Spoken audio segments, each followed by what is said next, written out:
সবাইকে স্বাগত জানাচ্ছি আমাদের হাতে থাকা সর্বশেষ আন্তর্জাতিক সংবাদ ও বিশ্লেষণে। আপনাদের সাথে আছি আমি আমির হামজা। আজকের রাতটা সাধারণ কোনো রাত নয়। বিশ্ব রাজনীতির মানচিত্রে এমন এক গোপন খেলা চলছে যার একটি ভুল পদক্ষেপই ডেকে আনতে পারে তৃতীয় বিশ্বযুদ্ধের ছায়া। মার্কিন প্রেসিডেন্ট ডোনাল্ড ট্রাম্প হঠাৎ করেই ঘোষণা দিলেন, আমরা জিতে গেছি।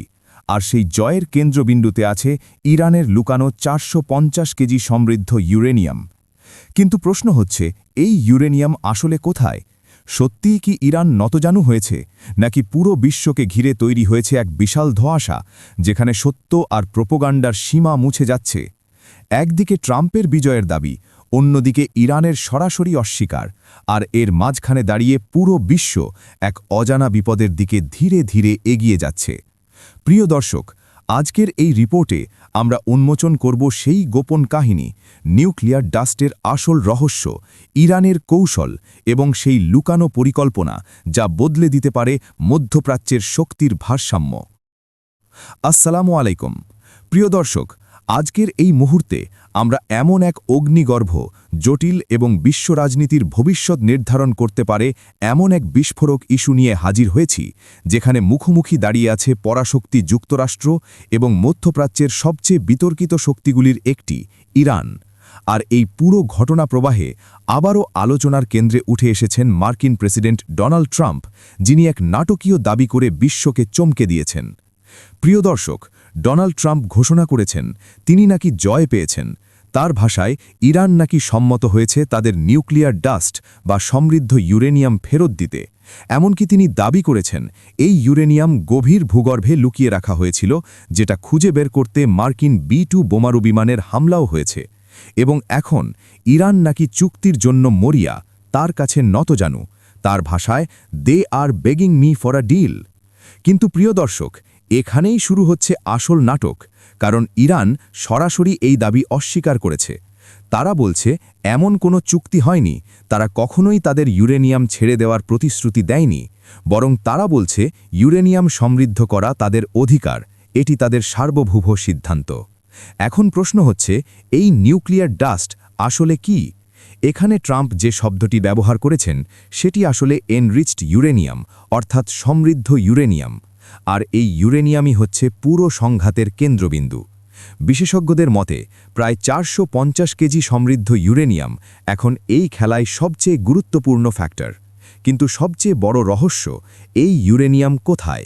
কেউ নিশ্চিতভাবে জানে না। এটি কি ইরানের ভেতরেই আছে, নাকি গোপনে সরিয়ে নেওয়া হয়েছে অন্য কোনো দেশে? প্রিয় দর্শক, বিশ্লেষণ বলছে এই ইউরেনিয়াম এক জায়গায় নেই, বরং ছড়িয়ে রাখা হয়েছে বিভিন্ন স্থানে। এমনকি সম্ভাবনা উড়িয়ে দেওয়া যাচ্ছে না যে এর কিছু অংশ ইতিমধ্যে অন্য দেশে পৌঁছে গেছে।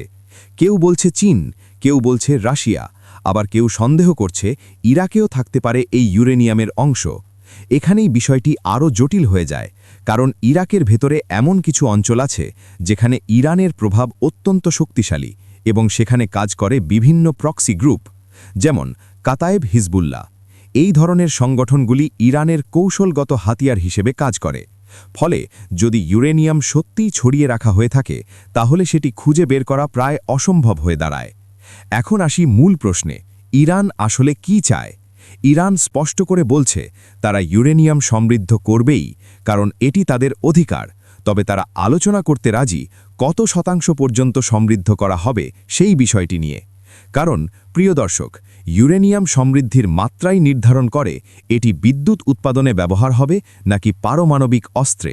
সহজভাবে বললে, কম মাত্রায় সমৃদ্ধ ইউরেনিয়াম ব্যবহার করা হয় বিদ্যুৎ উৎপাদনে। এটি একটি পরিষ্কার শক্তির উৎস। কিন্তু যদি সেটিকে 90% বা তার বেশি পর্যন্ত সমৃদ্ধ করা হয়, তাহলে সেটি হয়ে যায় পারমাণবিক বোমা তৈরির উপাদান। এবং এখানেই শুরু হচ্ছে সবচেয়ে বড় সন্দেহ, ইরান কি সত্যিই শুধু বিদ্যুৎ উৎপাদনের জন্য ইউরেনিয়াম সমৃদ্ধ করছে, নাকি এর আড়ালে রয়েছে পারমাণবিক অস্ত্র তৈরির গোপন পরিকল্পনা? প্রিয় দর্শক, এই সন্দেহ নতুন নয়, এর শিকড় অনেক গভীরে। একটু ইতিহাসে ফিরে তাকালে দেখা যায় ইরানের পারমাণবিক কর্মসূচির সূচনা কিন্তু পশ্চিমা বিশ্বের হাত ধরেই। বহু বছর আগে যুক্তরাষ্ট্রই ইরানকে প্রথম পারমাণবিক রিয়্যাক্টর দিয়েছিল। জার্মান কোম্পানিগুলো সহায়তা করেছিল। তখন লক্ষ্য ছিল শান্তিপূর্ণ ব্যবহার। কিন্তু 1979 সালে ইসলামিক বিপ্লবের পর পুরো পরিস্থিতি বদলে যায়। নতুন নেতৃত্ব আসে, নতুন আদর্শ আসে, এবং তখন থেকেই পারমাণবিক কর্মসূচি নিয়ে সন্দেহ বাড়তে থাকে। তারপর আসে ইরান-ইরাক যুদ্ধ, দীর্ঘ এক রক্তক্ষয়ী সংঘাত, যেখানে লক্ষ লক্ষ মানুষ প্রাণ হারায়।